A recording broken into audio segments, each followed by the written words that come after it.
Hello बच्चों, एक और नया क्वेश्चन लेके आए हैं वेक्टर चैप्टर से।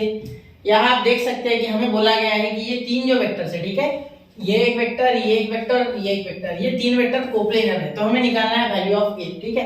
इसमें बहुत ही छोटा कॉन्सेप्ट यूज होगा बच्चा, लेकिन ये कॉन्सेप्ट बहुत से बच्चे भूल जाते हैं क्योंकि ये वेक्टर के लास्ट में आता है, ठीक है। समझ रहे हो, लास्ट वाला कॉन्सेप्ट है वेक्टर के, बिल्कुल ठीक है, एक एंड का, ठीक है।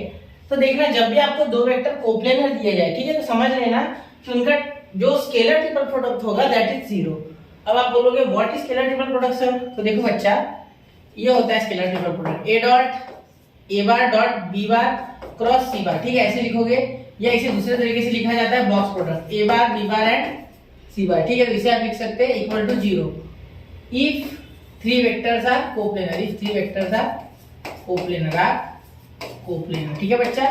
चलिए, तो ऐसे तो आप लिख ही सकते हो बिल्कुल, ठीक है। If three vectors are coplanar then we can write like this, okay sir. तो अब यहाँ तीन वेक्टर कौन कौन से बेटा? देखो, पहला है ये A bar is equal to I cap minus 2j cap plus k cap, okay, ठीक है। छोटे छोटे कॉन्सेप्ट पहले पढ़ने हैं आपको, तब जाके हम बड़े क्वेश्चंस करेंगे, ठीक है। मैं कोशिश करूंगा कि कल से मैं बड़े लेक्चर्स अपलोड करूं जिससे कि हमें अच्छे क्वेश्चन देखने को मिलेंगे, ठीक है। आपकी रिवीजन साथ साथ में बेसिक्स, तो ये बेसिक्स आपका जरूरी है होना, इसीलिए मैं पहले कोशिश करता हूँ हमेशा कि एकदम चिल्ला क्वेश्चन उठाऊं जिससे कि हमें बेसिक क्लियर हो जाए, ठीक है। लेकिन ये सबके लिए चिल्ला नहीं है बेटा, किसी किसी के लिए ये भी डिफिकल्ट है, ठीक है। तो आपको उस हिसाब से सोचना है कि आपको कोई भी बेसिक कॉन्सेप्ट नहीं छोड़ना है, ठीक है। चलिए, तो ये वेक्टर मिल गए है ना, I cap minus 2j cap plus k cap, I cap minus 5j cap plus 6k cap, 5 I cap minus 9j cap plus 4k cap, clear. चलिए, तो डॉट प्रोडक्ट लेना है आपको, है ना।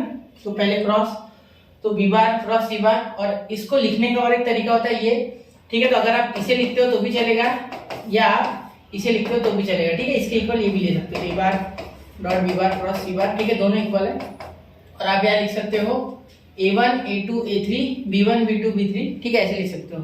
मतलब मैं बात कर रहा हूँ ये a1 a2 a3 b1 b2 b3 इस तरीके से, ठीक है। तो देखो, सबसे पहले यहाँ आएगा 1, इसमें aj के नहीं लिखना है, डायरेक्ट होता है ये, ठीक है। 1 -2 और 1, ठीक है। ये a -5 और 3, ठीक है।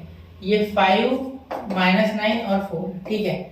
चलिए, अब इसे सॉल्व करो बच्चा, ठीक है। देखो कैसे करेंगे, ये 1, ठीक है, यहाँ 4 5 20 तो -20, 9 3 27 तो -27 हो रहा है, तो +27 क्योंकि बीच में माइनस आता है, इन दोनों का माइनस और यहाँ का माइनस मिलकर प्लस, ठीक है। आपको मैट्रिक्स आना चाहिए बेटा, इसीलिए मैं थोड़ा फास्ट ले रहा हूँ, ठीक है। चलिए, उसके बाद बीच में माइनस आता है, प्लस माइनस, ठीक है। अब ये -2 है तो ये माइनस और ये माइनस हो जाएगा +2, ठीक है बच्चा। उसके बाद ये रो और ये कॉलम छोड़ना है, ठीक है। तो 4 × a 4a, ठीक है, 3 × 5 15 तो -15, ठीक है। और यहाँ माइनस, देखो प्लस माइनस फिर माइनस, तो यहाँ हो जाएगा प्लस माइनस फिर प्लस, ठीक है। तो यहाँ हो जाएगा 1, ये और ये कॉलम छोड़नी है बेटा, ठीक है। तो 9 × a -9 है, 5 × 5 -25, तो ये +25 होगा। क्यों बेटा? क्योंकि आपको पता है कि यहाँ ये दोनों का माइनस है, यहाँ एक माइनस आता है, क्योंकि मैट्रिसेस का रूल है। तो माइनस और माइनस, यहाँ का माइनस और यहाँ का माइनस मिलके प्लस, ठीक है। और यहाँ इक्वल टू 0, क्योंकि इन दोनों की वैल्यू हमें पता है 0 है, ठीक है। इसलिए इनकी जगह पे क्या लिख दो 0, ठीक है। अब आगे सॉल्व करने के लिए बड़ा ही आसान क्वेश्चन है, बहुत कुछ डिफिकल्ट खास नहीं है, ठीक है। चलिए कर लेते, फिर भी यहाँ साइड में कर लेते, ठीक है। यहाँ देखो, ठीक है, मैं डायरेक्ट थोड़ा लिखने की कोशिश करूंगा। 0 इज इक्वल टू, यहाँ देखो, ये -27 और ये -20, ठीक है। तो ये +27 -27 हो गया, 7 × 7 ये हो जाएगा बेटा 8a - 30, तो +8a - 30, ठीक है बच्चा। अब आगे यहाँ -9 है, तो ये 1 से मल्टीप्लाई करके -9 है, ये +25, ठीक है। चलिए, अब ये 9a का यहाँ माइनस हो जाएगा, तो उधर जाके पॉजिटिव है, देखो 9a पॉजिटिव 8 है, तो निगेटिव ए आएगा, वो निगेटिव उधर गया तो पॉजिटिव है। ये 25 - 30 कितना हो रहा है बेटा? 25 - 30 -5, ठीक है, क्योंकि ये बड़ा है। और -5 और +7 कितना होता है? +2, ठीक है। तो ये आंसर आपका आ चुका है बेटा, ए की वैल्यू आपकी 2 है, ठीक है।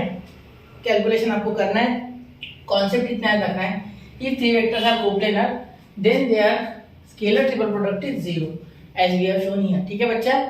तो क्वेश्चन अच्छा है, ठीक है, इतना आसान भी नहीं है, बच्चे जनरली भूल जाते हैं इसलिए, ठीक है। तो मिलते हैं अगले लेक्चर में ऐसे एक नए क्वेश्चन के साथ, नए कॉन्सेप्ट के साथ। हर एक कॉन्सेप्ट को मैं आपको थ्रू क्वेश्चंस रिवाइज करा रहा हूँ बेटा।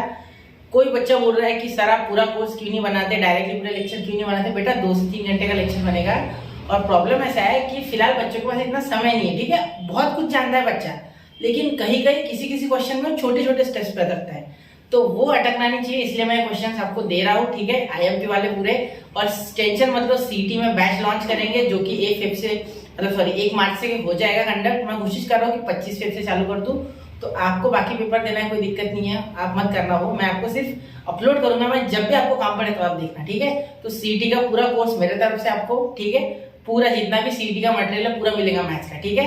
तो पढ़ते रहे, आगे बढ़ते रहे बच्चा। जय हिंद, जय भारत।